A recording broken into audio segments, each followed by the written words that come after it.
last night on the Mediterranean. The European migrant and refugee emergency has not gone away. Not for this man. Stay with me, okay? Look at me, look at me, look at me. Not for this woman. Rescue blankets, we need rescue blankets. Rescue blankets. Not for the volunteers struggling to cope. It started for us at sunrise yesterday, 15 miles off the coast of Libya. The scale of what was happening dawned. Just 3 days ago, official figures for migrants crossing here, 84,000. Les enfants, yeah? For the children, yeah. After what we've seen, that figure will need to be revised upward by thousands and thousands. Right here! On the big boats, the so-called double-deckers, they'd had enough.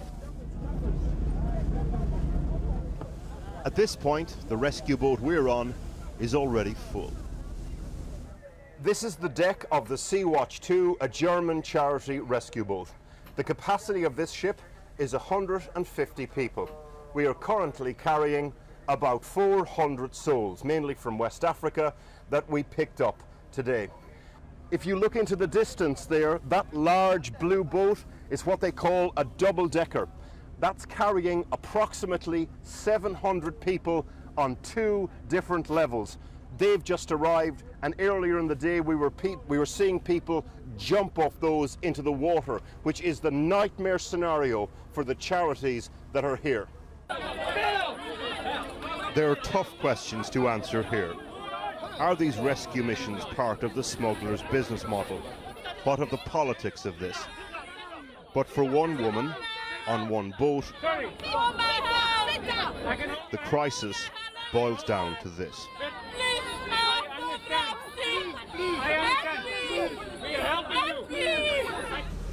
And as the sun sets, if you're the person bailing the water out of the sinking boat, it amounts to "don't let me drown in the dark."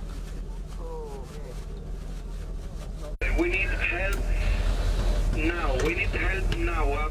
At night, the situation becomes critical. Radio messages bristle with panic. Migrant boats are sinking all around us.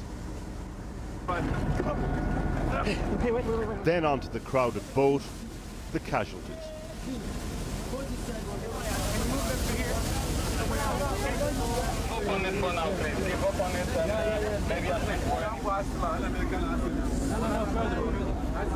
When the motorboats were out taking people from the sea, a strange window of trauma and quiet. Just the rustle of the foiled blankets. This crisis is complex. No one solution, no one cause. Different perspectives. The volunteer head of mission, Ryanair Boer, is a locksmith from Holland and has a perspective too. He's just recovered 4 dead bodies. How is it possible that so close to the border of Europe, people are dying? We just came to the last minute. We knew there was boats and no one comes to the rescue for them. We volunteers, we just a random locksmith.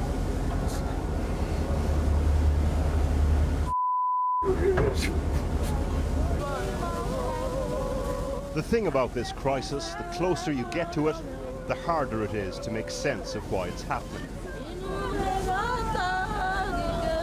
Faith from Nigeria tried to with a hymn.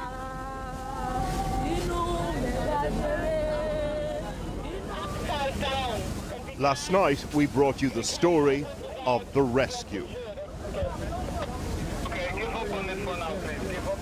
The struggle to cope. The scale. Are you okay? Excuse me? Tonight, the story of those rescued. Have you been to see the doctor?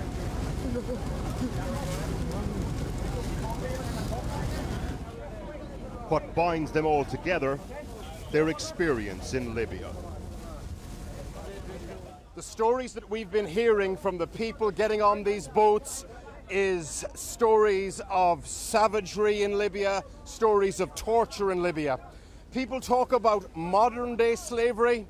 This feels medieval. They can shoot people like that. People dying every day. Yeah, Libya is not good.